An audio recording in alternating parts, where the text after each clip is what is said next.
नमस्कार दोस्तों, आप देख रहे हैं पुरुषोत्तम गंधर्व चैनल और मैं पुरुषोत्तम गंधर्व। और आज हमारे सामने एक ऐसी अनोखी शख्सियत है जिनके बारे में वो खुद कहेंगे अपनी कहानी अपनी ज़ुबानी।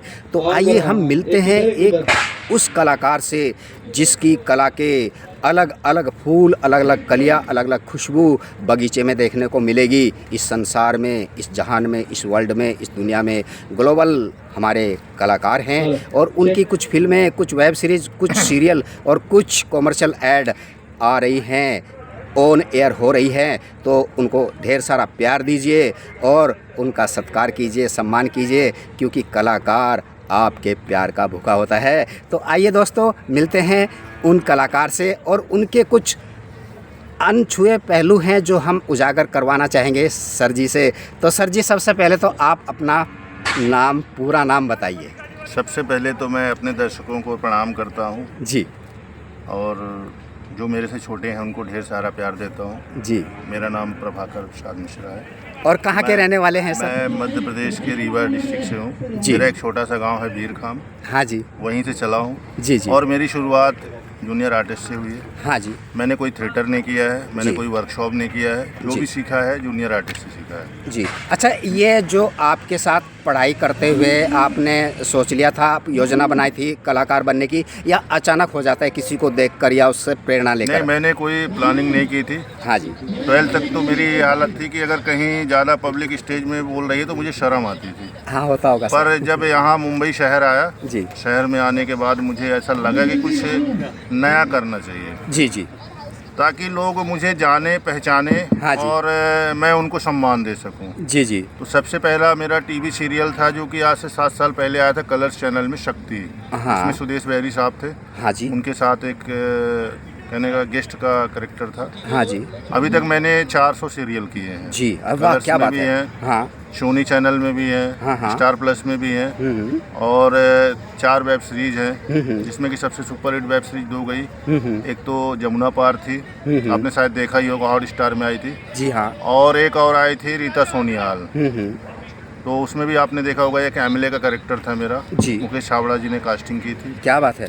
और अभी तक मेरे 7 ऐड आए हैं, जी। जिसमें कि सबसे फेमस ऐड था आयशा ट्रक का, जिसमें एक मैकेनिक का कैरेक्टर था मेरा। जी।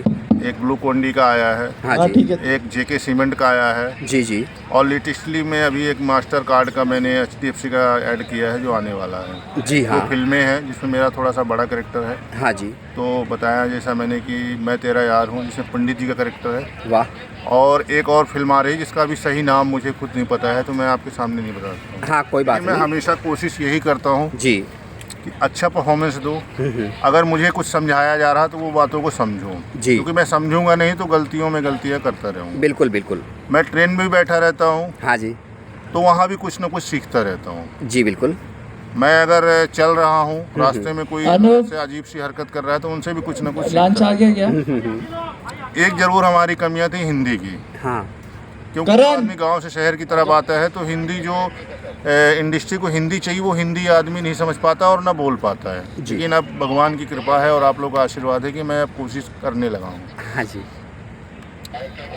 और कलाकार हर आदमी बनना चाहता है। हर आदमी के अंदर की फीलिंग होती है कि मैं एक कलाकार बन जाऊँ, मैं एक गायक कलाकार बन जाऊँ, लेकिन उसके लिए थोड़ी सी मेहनत करनी होती है। और आप मेहनत नहीं करेंगे, आप सोचेंगे कि ऐसे ही जाके कैमरे के सामने या स्टूडियो, म्यूजिक स्टूडियो में जाके सिंगर बन जाएंगे, तो नहीं, थोड़ी मेहनत तो करनी होगी। जी। और आपसे जो आपके गुरु हैं उनका सम्मान करिए तो वो आपको अच्छी अच्छी शिक्षा देंगे। मैं एक छोटी सी कहानी बताना चाहता हूँ।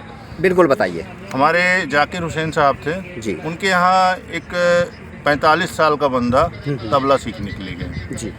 तो उन्होंने बताया, पूछा उनसे कि आप पहले क्या तबला सीखे हैं कहीं? तो उन्होंने कहा कि हाँ मैं सीखा हूँ। कितने साल सीखे हैं? 2 साल सीखा हूँ।